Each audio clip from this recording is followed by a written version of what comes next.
Now we're getting ready to replace the starter on this 92 Sportster.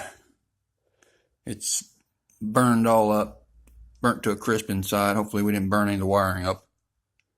Gave this one to my boy after he got out of the service. We're trying to get her back. It's got new head gaskets, new base gaskets, new valve seals and stuff in it. I still think it might have a collapsed lifter. I should have checked it. Was in a hurry and didn't check it.